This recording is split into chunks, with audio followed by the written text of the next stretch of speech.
Oke, Assalamualaikum warahmatullahi wabarakatuh.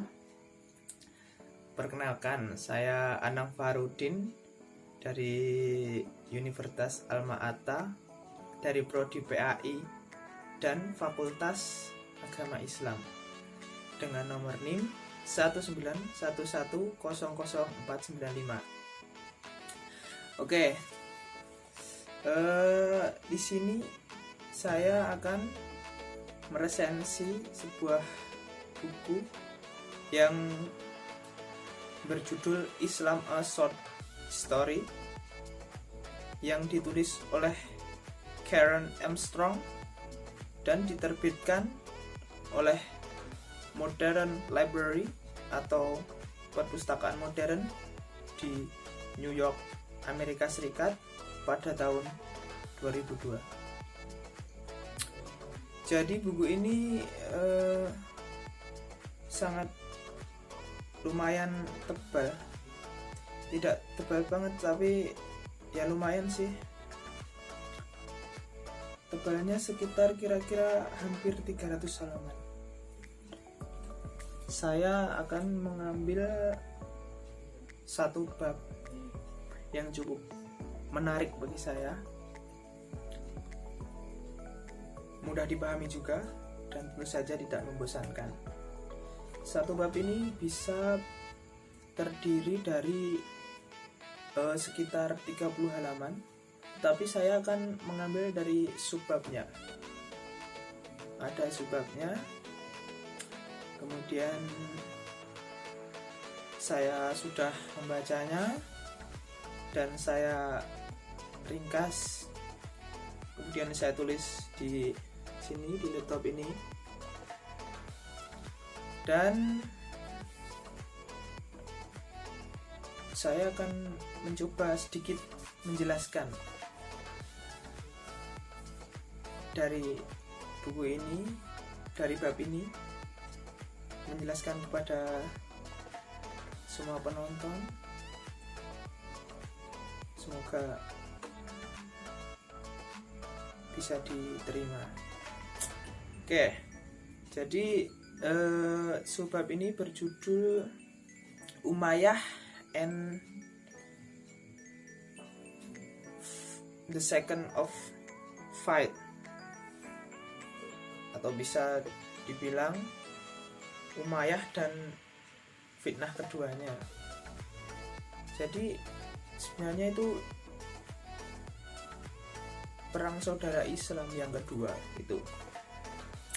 Jadi itu sebuah periode kekacauan politik dan militer yang melanda umat Islam pada masa-masa awal kekhalifahan Umayyah. Nah, perpecahan ini terjadi setelah meninggalnya khalifah pertama Umayyah, yaitu Muawiyah, pada 680 dan berlangsung selama sekitar 12 tahun. Lama itu, 12 tahun ya.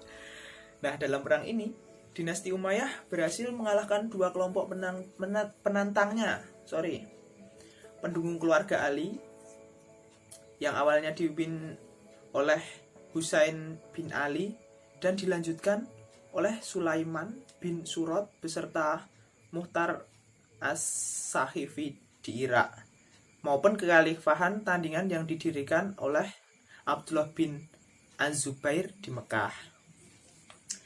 Nah, perang ini berakar dari perang saudara Islam pertama atau fitnah pertama setelah terbunuhnya khalifah ketiga Utsman bin Affan.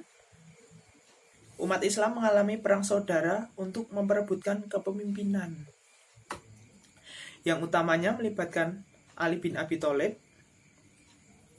dan Muawiyah bin Abi Sufyan. Nah, setelah pembunuhan Ali pada 661 dan mundurnya penerusnya Hasan bin Ali pada tahun yang sama, Muawiyah ini menjadi penguasa tunggal umat Islam. Nah, sebelum Muawiyah meninggal, ia menunjuk putranya yaitu Yazid sebagai pewaris tahta. Tetapi tindakan ini banyak ditentang karena penunjukan penerus melalui garis keturunan belum pernah dilakukan dalam sejarah Islam. Hal ini memicu ketegangan sepeninggal Muawiyah dan setelah berpindahnya tampuk kekhalifahan ke tangan Yazid. Nah, si Husain bin Ali diajak oleh pendukung keluarganya di Kufah untuk melengsarkan dinasti Umayyah. Tetapi ia terbunuh dalam perjalanan ke Kufah dalam pertempuran Karbala pada Oktober 680. Abdullah bin Az-Zubair melancarkan perlawanan terhadap Yazid yang berpusat di Mekah dan meluas hingga Madinah, serta seluruh Hijaz berada di bawah pengaruhnya. Itu teman-teman. Nah, lanjut. Yazid mengirim pasukan untuk menyerang Madinah dan Mekah. Wah, mulai bentrok.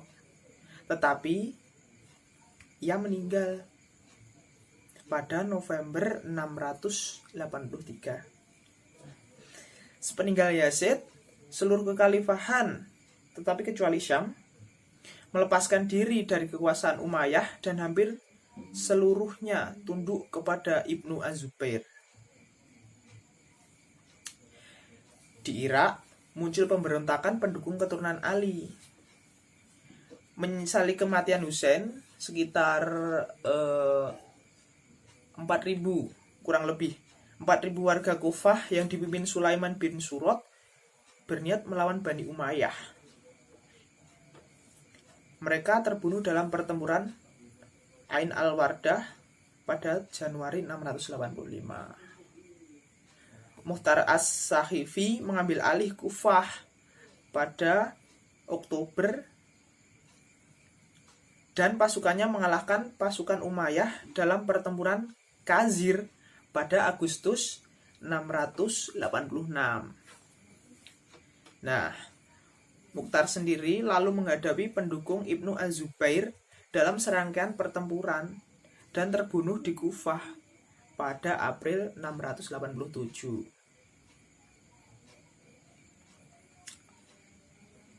Nah, kekalahan Mukhtar menyisakan kubu Umayyah dan kubu Ibnu Az-Zubair dalam perang ini. Maaf teman-teman, kamera saya tadi tiba-tiba mati habis baterai. Oke, saya sambung ya dari perang. Oke. Selanjutnya, Abdul Malik bin Marwan menyusun kembali kekuatan Umayyah dan berhasil mengalahkan tentara Ibnu Az-Zubair di Irak atau pertempuran Maskin dan Hijaz atau pengepungan Mekah pada tahun 692. Setelah peperangan ini, Abdul Malik melakukan perubahan struktur pemerintahan kekhalifahan Umayyah dengan meningkatkan kekuasaan pusat khalifah serta mereformasi angkatan tentara dan birokrasi. Jadi lebih diperkuat lagi dan diperkokoh lagi. Perkembangan yang terjadi selama Perang Saudara ini memperkuat perpecahan tarian dan menyebabkan pengembangan doktrin-doktrin dalam agama Islam yang kelak menjadi bagian dari kelompok Sunni dan Syiah. Hingga saat ini, peristiwa Karbala yang terjadi dalam perang ini diperingati umat Muslim Syiah pada hari Asyura. Nah, segitu dulu teman-teman, mungkin penjelasan dari saya, banyak kurangnya mohon maaf. Nanti kalau ada yang berniat membaca buku ini, saya akan taruh linknya di bawah di deskripsi, dan saya Nafarudin undur diri. Banyak kurangnya mohon maaf. Assalamualaikum warahmatullahi wabarakatuh.